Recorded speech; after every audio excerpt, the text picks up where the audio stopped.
Reunion 1 year in the making. A congresswoman came to Omaha not seeking votes, but instead to see her friends and constituents, their lives, homes, and families uprooted by a hurricane.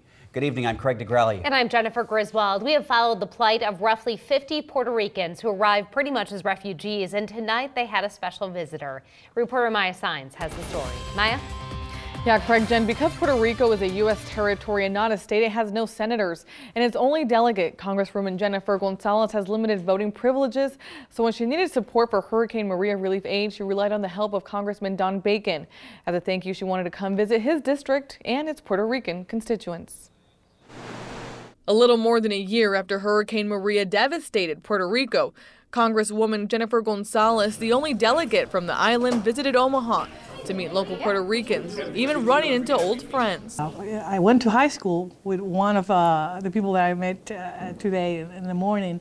Along with her colleague, Congressman Don Bacon, she toured South Omaha, speaking to local Hispanic businesses and meeting with hurricane victims who were forced to relocate. Big opportunity to discuss what's going on in terms of the recovery process on the island. I mean, the airport was devastated, the port was devastated, all the power lines were down, and they've been Americans since 1898.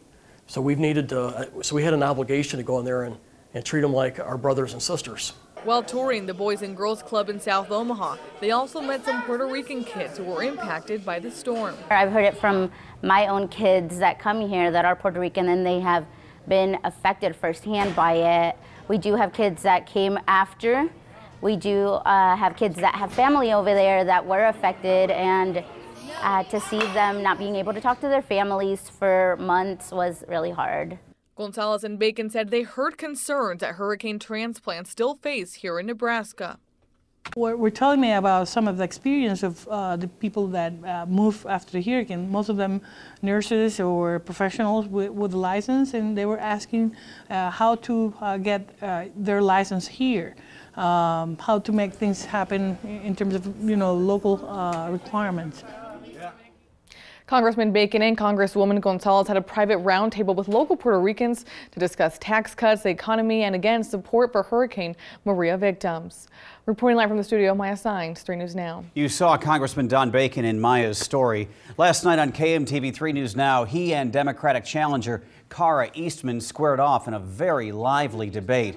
One of the key issues, immigration, and what to do about roughly 3,000 Dreamers who live here in Nebraska but were brought to the United States illegally years ago by their parents. Here's where each candidate stands. We're asking you to keep your answers to about so that Dreamers no longer have to live in the shadows and no longer have to be worried about facing deportation.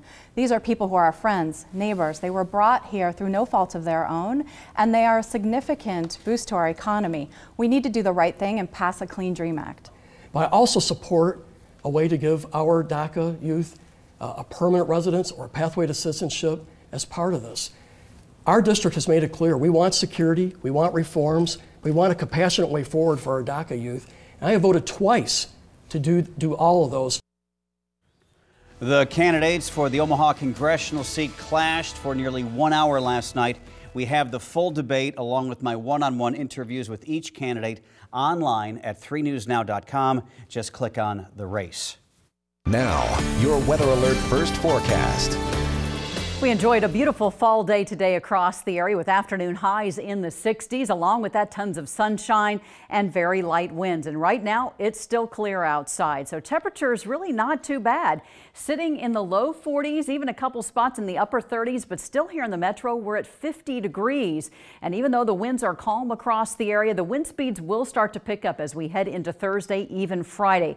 But during the early morning commute, a dry start, no issues for the commute. We're looking at clear skies and a morning low starting off at about 41 degrees. I'll let you know how a cold front will impact our temperatures as we get closer to the weekend. The man accused of shooting and injuring an Omaha gang unit officer is behind bars tonight. Johnny Zell was released from the hospital earlier today and booked into jail for attempted murder and assaulting an officer.